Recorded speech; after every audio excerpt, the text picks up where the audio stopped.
नमस्कार ओडिशा। आज होची मार्च मास 4 तारिख बुधवार। आउ आजिर पाणीपाग अपडेट आसी जाइछि। तेबे भिडियोटी आरंभ करने पूर्वर समस्तंकु गोटे रिक्वेस्ट, आमर चैनल को सब्सक्राइब करने सहित पाखरे आसुतिबा बेल आइकन को ऑन करने को जमारू भूलंतु नहीं। माड़ी आसुची गरम। आभ्यंतरीण और उपकूल ओडिशा रे 35 डिग्री टपिला पारद। मार्च मास आरंभरू राज्य रे तातीर प्रकोप समस्त पुराणा रेकर्ड भांगिबा आरंभ कलानी।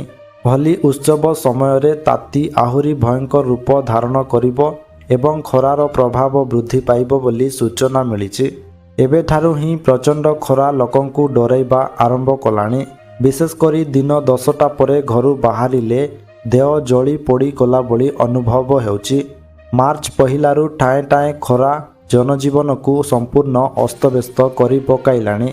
भारतीय पाणीपाग विभागर पूर्वानुमान अनुसार चलित वर्ष राज्य में ग्रीष्म लहरीर अवधि पूर्व वर्ष अपेक्षा अधिक रहिबार संभावना रही। गत रविवार दिन झारसुगुड़े दिनर सर्वाधिक तापमात्रा 36.8 डिग्री सेल्सियस रेकर्ड करा जाइथिबा बेले सोमवार यह वृद्धि पाई 38 डिग्री रे पहुंची। मात्र 2 दिन मध्यरे तापमात्रा पाखापाखि 2 डिग्री वृद्धि पाइबा एबे चिंतार विषय पलटिछि। आभ्यंतरीण और उपकूल ओडिशा रे अनेक स्थान रे पारद 35 डिग्री अतिक्रम कर सारिछि। आगकू गरमर प्रकोप आहुरी बढ़िबाकू थिबारु सतर्क रहिबाकू परामर्श दिया जाइछि।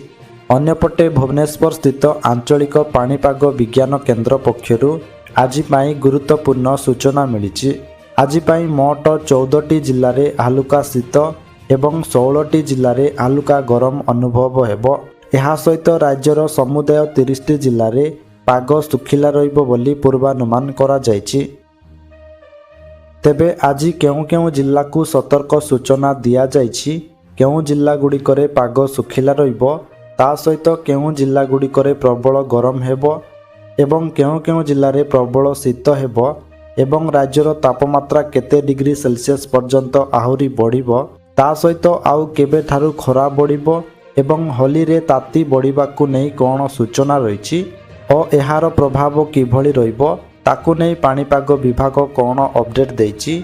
ए नहीं संपूर्ण खबर एवं आपणक जिल्लार तापमात्रा केते रहिबो ताहा जानिबा पई भिडियोटी को शेष पर्यंत निश्चय देखंतु।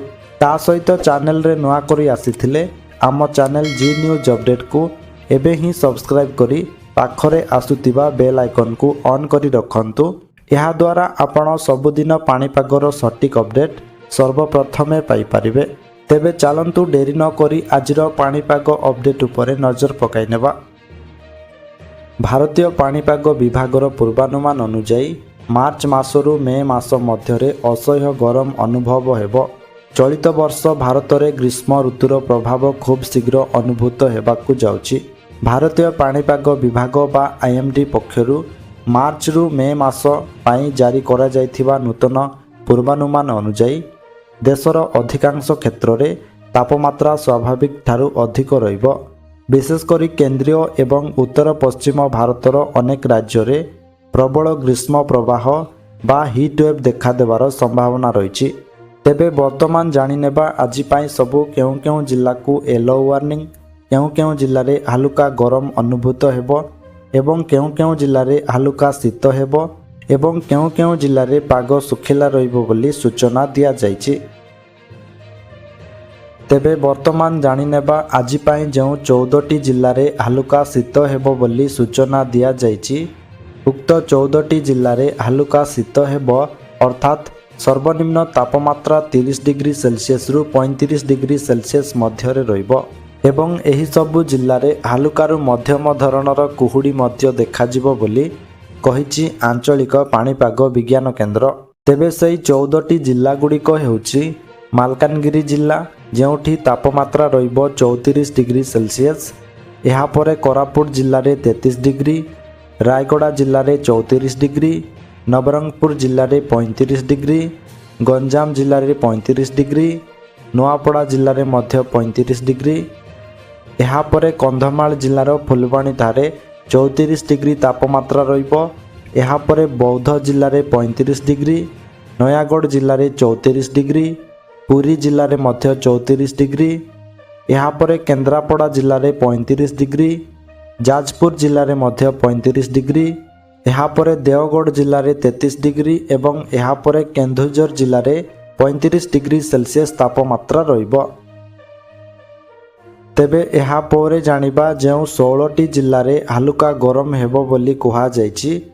ଉକ୍ତ 16ଟି ଜିଲ୍ଲାରେ ହାଲୁକା ଗରମ ଅନୁଭୂତ ହେବ, ଅର୍ଥାତ୍ ତାପମାତ୍ରା 35 ଡିଗ୍ରୀ ସେଲସିୟସ୍ରୁ 40 ଡିଗ୍ରୀ ସେଲସିୟସ୍ ମଧ୍ୟରେ ରହିବ।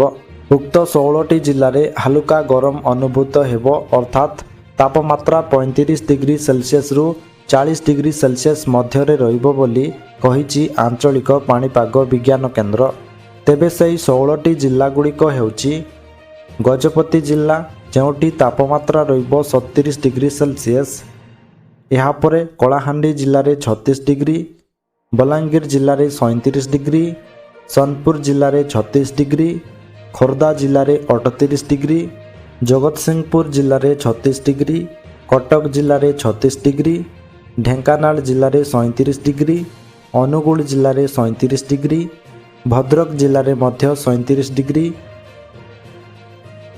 ବାଲେଶ୍ୱର ଜିଲ୍ଲାରେ 36 ଡିଗ୍ରୀ, ମୟୂରଭଞ୍ଜ ଜିଲ୍ଲାରେ 37 ଡିଗ୍ରୀ, ସମ୍ବଲପୁର ଜିଲ୍ଲାରେ 38 ଡିଗ୍ରୀ, ବରଗଡ଼ ଜିଲ୍ଲାରେ 36 ଡିଗ୍ରୀ, ଝାରସୁଗୁଡ଼ା ଜିଲ୍ଲାରେ 38 ଡିଗ୍ରୀ ଏବଂ ଏହାପରେ ସୁନ୍ଦରଗଡ଼ ଜିଲ୍ଲାରେ 36 ଡିଗ୍ରୀ ସେଲସିୟସ୍ ତାପମାତ୍ରା ରହିବ।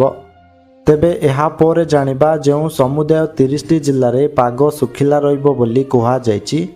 ଉକ୍ତ 30ଟି ଜିଲ୍ଲାରେ ପାଗ ମୁଖ୍ୟତଃ ଶୁଖିଲା ରହିବ ଏବଂ କିଛି କିଛି ସ୍ଥାନରେ ପାଗ ମେଘୁଆ ରହିବ। ତା ସହିତ ଏହି ସମୁଦାୟ 30ଟି ଜିଲ୍ଲାରେ ଆଜି ପାଇଁ କୌଣସି ବର୍ଷାର ସମ୍ଭାବନା ନାହିଁ ବୋଲି ଏହିସବୁ ଜିଲ୍ଲାକୁ କୌଣସି ୱାର୍ଣ୍ଣିଂ ଦିଆଯାଇ ନାହିଁ ବା ଏହିସବୁ ଜିଲ୍ଲାକୁ ଗ୍ରୀନ୍ ଜୋନ୍ରେ ରଖିଛି ଆଞ୍ଚଳିକ ପାଣିପାଗ ବିଜ୍ଞାନ କେନ୍ଦ୍ର। ତେବେ ସେହି 30ଟି ଜିଲ୍ଲାଗୁଡ଼ିକ ହେଉଛି ମାଲକାନଗିରି, କୋରାପୁଟ, ନବରଙ୍ଗପୁର, ରାୟଗଡ଼ା, କଳାହାଣ୍ଡି, ନୂଆପଡ଼ା, ବଲାଙ୍ଗୀର, କନ୍ଧମାଳ, ଗଜପତି, ଗଞ୍ଜାମ, ନୟାଗଡ଼, ବୌଦ୍ଧ, ସୋନପୁର, ବରଗଡ଼, ସମ୍ବଲପୁର, ଝାରସୁଗୁଡ଼ା, ସୁନ୍ଦରଗଡ଼, ଦେଓଗଡ଼, ଅନୁଗୁଳ, ଢେଙ୍କାନାଳ, କଟକ, ଖୋର୍ଦ୍ଧା, ପୁରୀ, ଜଗତସିଂହପୁର, କେନ୍ଦ୍ରାପଡ଼ା, ଯାଜପୁର, କେନ୍ଦୁଝର, ଭଦ୍ରକ, ବାଲେଶ୍ୱର ଏବଂ ମୟୂରଭଞ୍ଜ। ତେବେ ଦର୍ଶକ ବନ୍ଧୁ, ଏହା ଥିଲା ଆଜିର ସମ୍ପୂର୍ଣ୍ଣ ପାଣିପାଗ ଅପଡେଟ୍। ସବୁଦିନ ଏହିପରି ପାଣିପାଗ ଅପଡେଟ୍ ଜାଣିବା ପାଇଁ ଆମର ଚ୍ୟାନେଲ୍ ସହିତ ଯୋଡ଼ି ହୋଇ ରୁହନ୍ତୁ। ଆଉ ଆପଣ କେଉଁ ଜିଲ୍ଲାରୁ ଏହି ଭିଡ଼ିଓ ଦେଖୁଛନ୍ତି ଏବଂ ଆପଣଙ୍କ ଜିଲ୍ଲାରେ ଶୀତ କିଭଳି ଅଛି କମେଣ୍ଟ ବକ୍ସରେ ନିଶ୍ଚୟ ଜଣାନ୍ତୁ। ଭିଡ଼ିଓକୁ ଗୋଟେ ଲାଇକ୍ କରିବା ସହିତ ଅନ୍ୟମାନଙ୍କ ସହିତ ମଧ୍ୟ ସେୟାର କରନ୍ତୁ, ଯାହାଫଳରେ ସମସ୍ତେ ସଠିକ୍ ପାଣିପାଗ ସୂଚନା ପାଇପାରିବେ। ଆସନ୍ତାକାଲି ପୁଣି ଦେଖା ହେବ ଏକ ନୂଆ ଅପଡେଟ୍ ସହିତ। ସେ ପର୍ଯ୍ୟନ୍ତ ବିଦାୟ ଦିଅନ୍ତୁ।